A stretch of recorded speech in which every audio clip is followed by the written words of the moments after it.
کہتے ہیں کہ مفتی صاحب سے سوال ہے کہ مسلمانوں کے لیے آزمائش ہو جاتی ہے جب نان مسلم میجورٹی کنٹری میں ان سے پوچھا جاتا ہے کہ سیدھا ایک ورڈ میں جواب دو کہ تمہارے لیے دیش پہلے ہے یا اسلام، پہلے شریعہ یا پہلے کانسٹیٹیوشن۔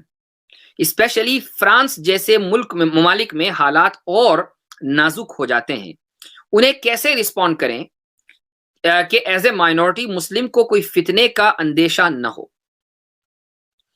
دیکھیے سیدھی سیدھی بات ہے کہ جس طریقے سے پتھر اور کھانے میں کوئی کمپیریزن نہیں ہے، آپ کے ایک ہے بھائی پتھر زیادہ ذائقے دار ہے یا کھانا یا بریانی، تو آپ یہ کہیں گے یہ کیسا موازنہ ہوا؟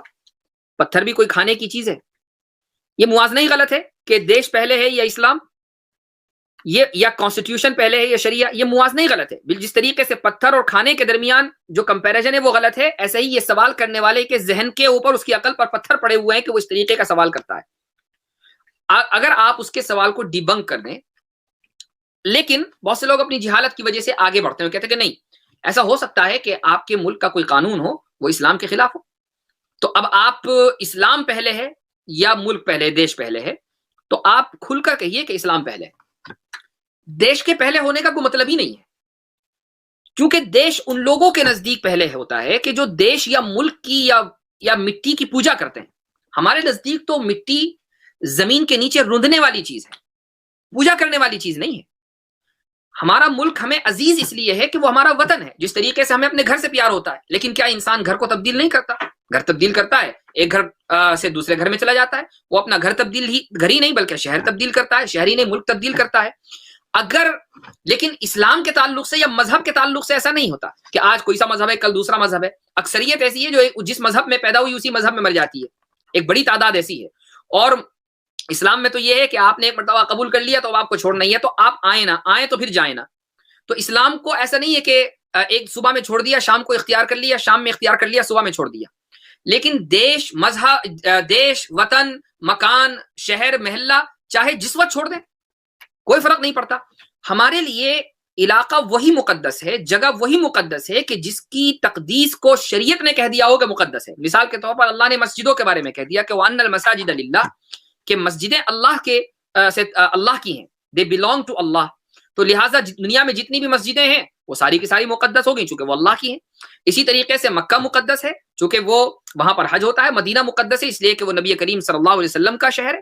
ہمارے لیے بیت المقدس مقدس ہے چونکہ وہ انبیاء کی سرزمین ہے۔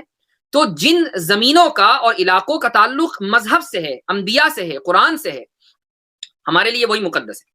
جن زمینوں کا اور علاقوں کا تعلق مذہب سے نہیں ہے تو پھر وہ علاقے ہمارے لیے بالکل ایسے ہی جیسے دنیا کے دوسرے علاقے۔ یعنی ایک انسان اگر انڈیا میں رہتا ہے، ایک انسان اگر انگلینڈ میں رہتا ہے، تو اس کے لیے انگلینڈ اور فرانس کے درمیان کوئی فرق نہیں ہے۔ ایسا نہیں ہے کہ انگلینڈ کی سرزمین اس کے لیے زیادہ فضیلت رکھتی ہو فرانس کی سرزمین کے مقابلے میں، سوائے اس کے کہ انگلینڈ اس کا گھر ہے اور وہ اپنے گھر سے ہر ایک انسان کو محبت اور انسیت ہوتی ہے، بس اتنا ہی ہے۔ اس لیے آپ کو اور ہر انسان کو ڈنکے کی چوٹ پر یہ کہنا چاہیے کہ اگر کبھی ایسا ہوا کہ مذہب اور دیش کے درمیان اور ملک کے درمیان یہ اختیار دیا گیا کہ ایک کو چننا ہے تو اسلام کو چننا ہے، دیش کو چننے کا کوئی مطلب ہی نہیں ہے، چونکہ یہ جو پوری زمین ہے اللہ تعالیٰ نے یہ ہمارے لیے اس لیے بنائی ہے کہ ہم چاہے جہاں آباد ہو جائیں۔ اگر ایک ملک کی زمین ہمارے لیے تنگ ہوتی ہے تو ہم دوسرے ملک میں جا کر آباد ہو جائیں۔ مجھے یہ جو اپولوجیٹک طریقہ ہے یہ قطعاً ناپسند ہے کہ ہم فوراً تعویلیں کرنے بیٹھ جائیں، اور بنیادی طور پر تو آپ اس سوال کو ڈیبنک کریں کہ یہ سوال احمقانہ ہے، لیکن اگر سامنے والا اس پر بزد ہو جائے کہ نہیں آپ ایک ہی لفظ میں جواب دیجئے تو اسلام مقدم ہے اور اسلام کے علاوہ کوئی دوسری چیز مقدم نہیں ہے۔ کانسٹیٹیوشن اور شریعہ ان دونوں کے درمیان اگر ٹکراؤ ہو جائے تو ظاہر ہے کہ اگر کانسٹیٹیوشن مثلا ہم ایک مسلم مائنورٹی یا نان مسلم میجورٹی کنٹری میں اگر رہتے ہیں تو وہاں کا ایک دستور ہے، تو اب ہم نے اس دستور کے بنانے والوں یا اس ملک کے ساتھ، اس ملک کی دستور کے ساتھ ایک معاہدہ کیا ہے۔ مثلا انڈیا کا ایک دستور ہے تو اس دستور کے ساتھ مسلمانوں کا ایک معاہدہ ہے کہ بھئی جب تک یہ دستور ہے ہم اس دستور کے اوپر عمل کریں گے۔ اچھا، دستور کے جو بنیادی جو پوائنٹس ہیں، جو اس کا ایسنٹ ہے، یعنی جو اس کی جو اساس ہے، جو اس کی روح ہے، ہمارا معاہدہ اس کے ساتھ ہے کہ جس کے اندر مذہب کی آزادی ہے، مذہب کے اوپر چلنے کی آزادی ہے، وغیرہ وغیرہ۔ یہ مذہب کی روح ہے، ہمارا اس روح کی وجہ سے معاف کیجیے گا دستور کی، اس دستور کی روح کی وجہ سے ہمارا دستور ساز اسمبلی کے ساتھ ایک معاہدہ ہوا تھا، ہم اس معاہدے کے اوپر باقی ہیں۔ جب تک دستور آپ نے باقی رکھا ہوا ہے ہمارا معاہدہ بھی باقی ہے، جس دن آپ دستور توڑ دیں گے اس دن آپ ہم سے یہ مطالبہ نہ کریں کہ آپ اس معاہدے پر باقی رہیں. دستور باقی رہے گا تو معاہدہ باقی رہے گا. لہٰذا اس دستور کے اوپر چلنا بھی شریعت کا حصہ ہے, چونکہ ہم نے معاہدہ کیا ہوا ہے, اور معاہدے کی کو پورا کرنا, وعدے کو پورا کرنا, یہ شریعت کا حکم ہے. اللہ یہ کہ دستور میں کوئی ایسی شق کا اضافہ ہو جائے جو شریعت کے خلاف ہو, تو ظاہر ہے کہ ہم اس سے برات کا اظہار کریں گے, اس سے ناپسندیدگی کا اظہار کریں گے, اور اس تعلق سے جو بھی دستوری یعنی دائرے میں رہ کر کوششیں ہو سکتی ہیں اس کو ختم کرانے کی وہ کوشش کریں گے. آخر تک جائیں گے کہ جہاں تک کہ قانون نے, دستور نے ہمیں اجازت دی ہوگی, اور اگر ہماری کوششیں پوری ہو جائیں تو پھر ہم اس پر دل سے راضی نہیں ہوں گے. اس طریقے سے ایک Muslim minority Muslim majority non Muslim majority country کے اندر اپنی زندگی گزارتی ہے.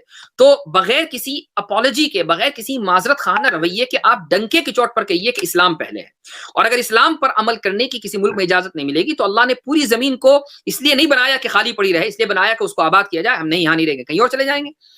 تو یہ دراصل یہی رویہ ہونا چاہیے, اپولوجیٹک رویہ مسلمانوں کا ہرگز نہیں ہونا چاہیے.